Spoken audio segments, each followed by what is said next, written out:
melanjutkan materi dari minggu lalu, yaitu berbagi infak dan sedekah dengan ikhlas.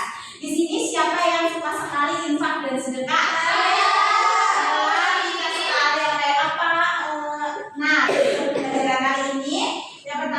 Menjelaskan pengertian infak, menerjemahkan Quran surat Al-Fajr ayat 15 sampai 18, terus menganalisis isi kandungan Quran surat Al-Fajr ayat 15 sampai 18 tentang infak di jalan Allah, terus menyimpulkan keterkaitan Quran surat Al-Fajr ayat 15 sampai 18 tentang infak di jalan Allah, dan yang terakhir menghafalkan Quran surat Al-Fajr 15 sampai 18 beserta terjemahannya.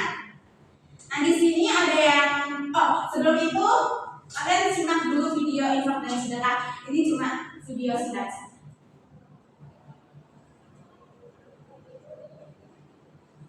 Assalamualaikum. Dilihat baik-baik ya anak-anak.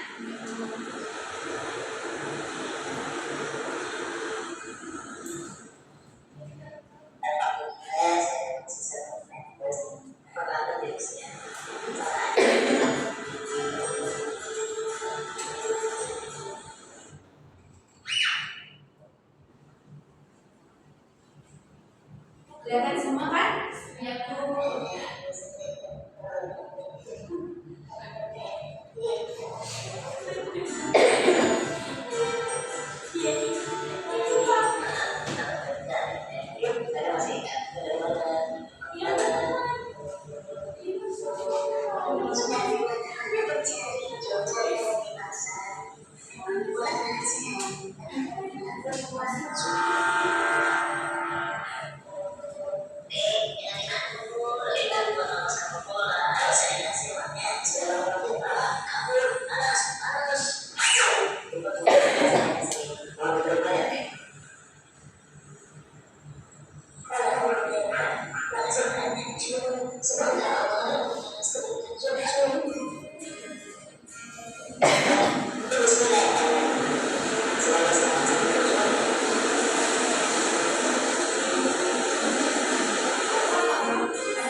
Kegiatan infak, walaupun kita itu hanya punya uang 10.000, tetapi ada orang lain yang lebih membutuhkan, kita boleh menginfakkannya dengan secara ikhlas. Selanjutnya makna infak dan sedekah. Infak ini berasal dari kata anfaku yunfiku, yang artinya membelanjakan atau membiayai yang berhubungan dengan perintah-perintah Allah. Sedangkan menurut istilah infak yaitu mengeluarkan atau memberikan sebagian dari harta atau pendapatan untuk suatu kepentingan yang diperintahkan dalam ajaran Islam. Nah, infak ini membelanjakan atau membiayai orang tadi seperti digambar. Jadi kita itu memberikan sedikit sedekah, memberikan sedikit rezeki kita untuk orang lain, karena sebagian rezeki kita itu adalah dari orang lain. Nah, lebih luas lagi pengertian sedekah, tadi kan infak. Sedekah itu meliputi harta dan jasa, bahkan senyum pun sebagai sedekah. Membuang ranting atau duri dari jalan pun juga sedekah. Nah, jika kalian lagi di jalan itu melihat pohon kayak daun kelapa yang jatuh, kalian itu menyingkirkannya, itu kalian itu termasuk sedekah karena meringankan orang lain. Paham maksud sedekah dan infak? Nah, di sini ada Quran surat Al-Baqarah sebagai berikut. Langsung artinya aja ya. Hai orang-orang yang beriman, nafkahkanlah atau di jalan Allah sebagian dari hasil usahamu yang baik-baik dan sebagian dari apa yang kami keluarkan dari bumi untukmu. Dan janganlah kamu memilih yang buruk-buruk lalu kamu menafkahkannya daripadanya, padahal kamu sendiri tidak mau mengambilnya melainkan menghembuskan mata terhadapnya. Dan ketahuilah sesungguhnya Allah Maha Kaya lagi Maha Terpuji. Nah, di sini jika kita mempunyai rezeki harus dinafkahkan di jalan Allah, sebagian dari hasil usahamu dari kerja keras kalian. Yang selanjutnya Quran surat Al-Fajr ayat 15 sampai 18 sudah dibacakan Mbak Silvi. Bismillahirrahmanirrahim. Fa'amal insanu idza mabtalahu rabbuhu fa'akramahu wa na'amahu fa yaqulu rabbi akraman. Wa amma idza mabtalahu faqadara 'alaihi rizqahu fa yaqulu rabbi ahanan. Kalla tukrimuna al-yatim wa la ta'aduna 'ala ta'amil miskin. Nah, dari Quran surat Al-Fajr ini ada kandungan yang terdapat dalam ayat 15 sampai 18 bahwa dijelaskan kecenderungan manusia merasa mulia dengan rezeki yang diberikan oleh Allah Subhanahu wa taala, padahal tidaklah demikian. Sesungguhnya harta itu adalah cobaan. Jadi orang itu dicoba bisa dengan melalui harta. Jika orang tersebut diberikan harta yang banyak, orang itu akan berbuat syukur atau apalah melalaikan dari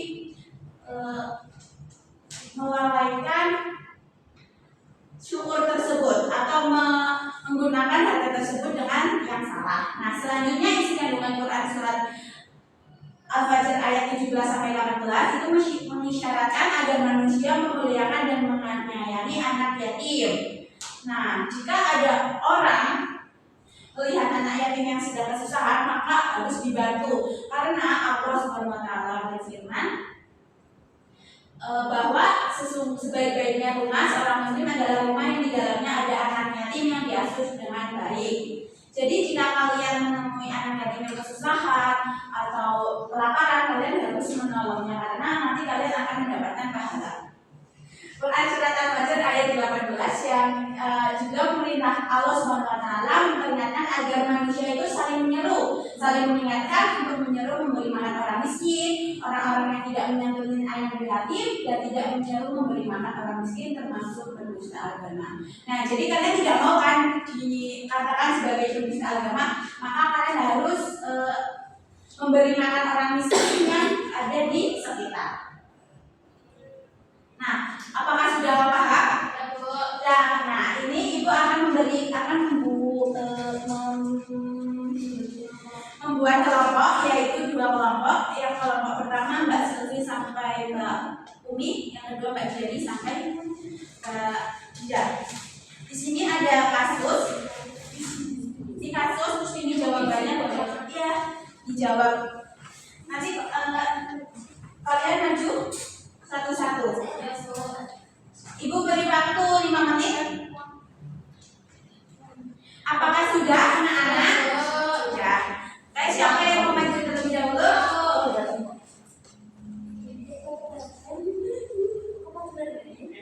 Saya perwakilan dari kelompok 2 akan membacakan soalnya.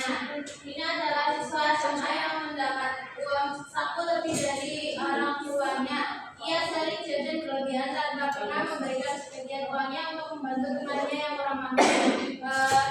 Soalnya apa pesan moral dari Quran surat Al-Fajr ayat 17 sampai 18 yang dapat diterapkan Rina dalam kehidupan sehari-hari? Jawabannya, Rina perlu membiasakan diri berbagi dan peduli kepada sesama, misalnya menyisihkan uang saku untuk membantu teman yang membutuhkan sebagai wujud sedekah. Terima kasih, beri tepuk tangan untuk kelompok 2. Selanjutnya kelompok 1.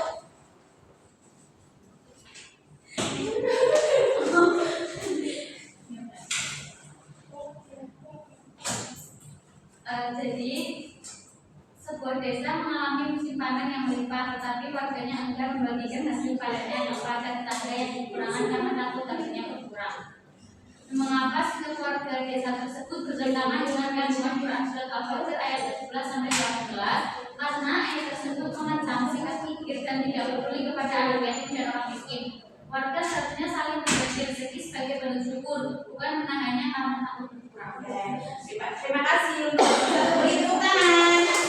Jadi setelah penjabaran dari materi tadi dan studi kasus yang telah kalian kerjakan, kalian paham ya apa itu infak dan sedekah? Jadi mari kita simpulkan bersama-sama. Infak berasal dari kata anfaqul, itu yang artinya membelanjakan atau membiayai yang berhubungan dengan perintah-perintah Allah. Infak adalah mengeluarkan atau memberikan sebagian dari harta